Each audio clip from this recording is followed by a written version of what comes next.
What's going on, everyone? It's time for the final day of talk about the final day of Aftershock 2022, October 9th, 2022. It's Aftershock Day 4. Saw a little bit of each band. Let's get into it and see what I thought of them. So the first band was Maggie Lindemann. She's a rock artist from Dallas, Texas. She was okay. A little more subtle rock than what I was expecting, but they're alright. So 2 out of 5 for me.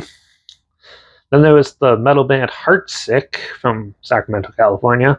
They had some interesting little riffs and stuff, and they definitely have a good home fan base and stuff. They're pretty decent though, so I'll give them a 3 out of 5. New Year's Day is a hard rock band from Anaheim, California. They played the main stage and opened it up. They had some pretty interesting sets. They even did a Pantera cover, which was pretty cool. And yeah, definitely an interesting female-fronted band. So they definitely have some good things going for them if they stay together. But yeah, I'll give them a 3 out of 5. The Bobby Lees is playing a side stage from Woodstock, New York. They're a rock band. I always saw like a song or two by them, but because I was getting food at the time. But they weren't really my thing. They're like a little more groove rock and a little slower pace, and it wasn't really my thing. I'll give them like a 2 out of 5. There's also the from Monterrey, Mexico. There's the rock band The Warning. Now, it's an all-girl band from Mexico who have some interesting rock riffs and stuff, and they definitely have some cool songs out and stuff. They're pretty interesting, so we'll give them a 2.5 out of 5. Then came in one of the shocking bands of around one of the side stages of the weekend. That's Bloody Wood, a heavy metal band from New Delhi, India. These guys I got into pretty good. They have like a lot of good grooves, some pretty heavy blast beats and stuff, and definitely they're definitely going to go places if they keep up the work and effort. And yeah, it was definitely a treat seeing them. I'll give them a 3.5 out of 5. There's a band called Dirty Honey from Los Angeles, California. They're a rock band, and yeah, they were okay. They're pretty standard though, rock band. So I'll just give them a 2 out of 5. Didn't really watch much of their set because I went over and checked out the band The Alive, which is a rock band from somewhere in the U.S. as well. They were actually pretty decent and had some good hooks and stuff, and was pretty cool. So I'll give The Alive a 3 out of 5. Then Under Oath was playing one of the big stages. They're a rock band from Tampa, Florida. It's my second time seeing them. Now, I never really got into Under Oath, and I'm still not into them. So they're not really my thing. I thought they were kind of cheesy and boring. So I'll give them a 2 out of 5. Next was Jerry James Nichols. He's a blues guitarist from East Troy, Wisconsin. This is my third time seeing him. He's always been good, and his backing band's also really good, and definitely know how to put on a show. It was still a fun set. So I really like Jerry James Nichols live. So definitely check him out. And yeah, I'll give him a 3.5 out of 5.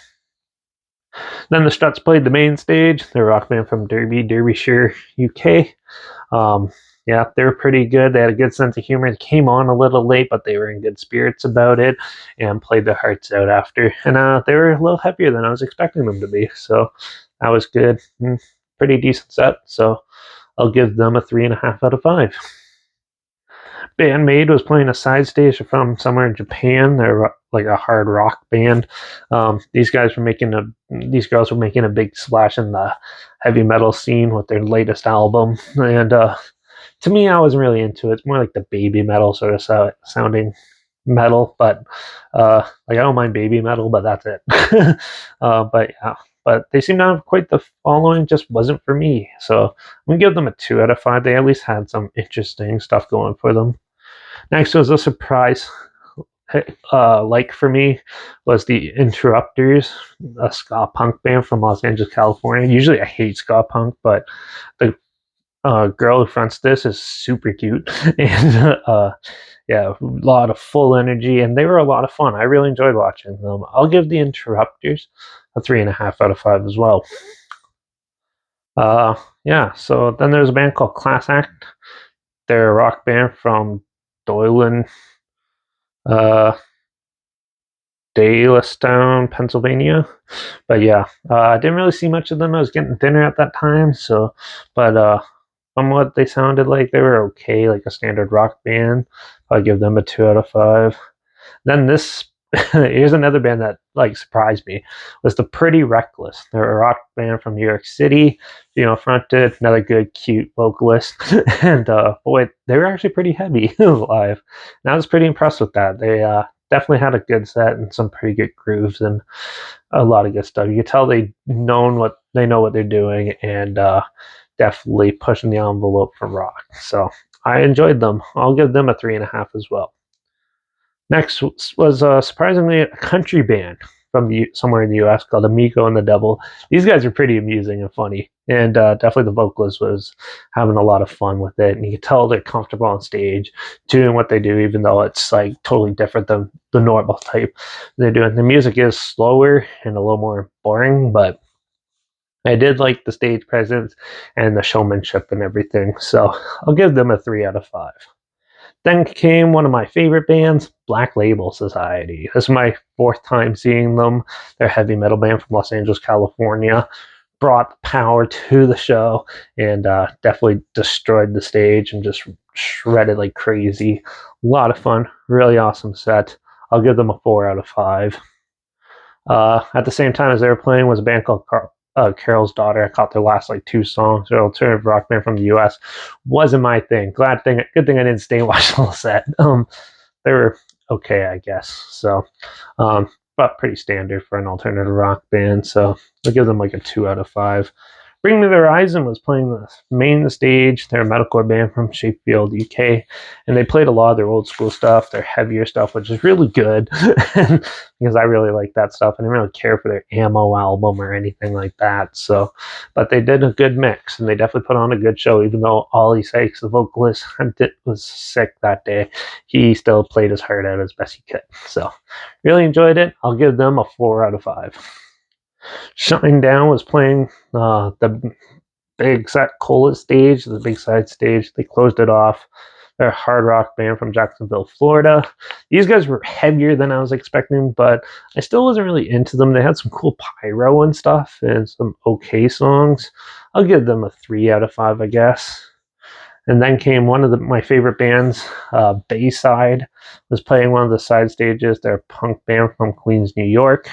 3rd time seeing them live, a lot of fun, and definitely had a lot of energy. And I just wish they played longer. So, but overall, they were still a really good band. So I'm going to give them a 4 out of 5. Just a side note, Jelly Roll was also supposed to play this festival, but he couldn't make it because he was like with a cold or something. So Hartsick played a second set, and I didn't bother watching that since I watched him earlier. Action Bronson came on after. He's a rapper from Queens, New York. I wasn't really into him though, and I only saw like 2 songs and was like, okay, I'll go watch Muse, the headliner, instead. But yeah, so I'm gonna give Action Bronson a 1.5 out of 5. Pretty much just fumbled around on stage when I was watching them. Then Muse came on. Now, for the first half, they're an alternative rock band from Tegamon, Devon, UK. But they are an alternative rock band. And to be honest, I wasn't really big into them when I got there. And the first half of their set seemed pretty stale and slow. But then once they dropped the banner for the big thing behind that moved and had a lot of good stuff, it really picked up and got into it. And I really got into their set. Everything flowed nice. They had a lot of cool atmosphere and setup, and definitely a unique style band to see at one of these festivals. And I was pretty surprised by them. I'll give them a 3 out of 5. I was pretty impressed with them. I'll probably buy an album or 2 by them. So yeah, but that was day 4. Overall, I'll give day 4 a 3 out of 5 as well. And an overall score of the whole festival, I'll give it probably a 4 out of 5. It was a really good festival, but didn't top last year's Louder Than Life. But still, it was a lot of fun, a lot of good bands. And also, if you any of the bands I listed in this video sound like something you might be interested in, I'll link them all down below so you can check them out. Also, make sure you check out my Instagram and my TikTok. That's linked down below. That's where I have pictures and videos of everything from the weekend and the whole festival. And I'll majority of the bands I talked about are all on there. So make sure you check those out. And yeah, but that's it for this one. Finally got all the Aftershock review done. And but yeah, so till the next show review, make sure you support the artists you like by buying their music, buy the merch, go see them live, enjoy life. Don't stress out about it. I know it's a little expensive, but usually it's worth it. So keep supporting the music you love, and don't forget to rock on.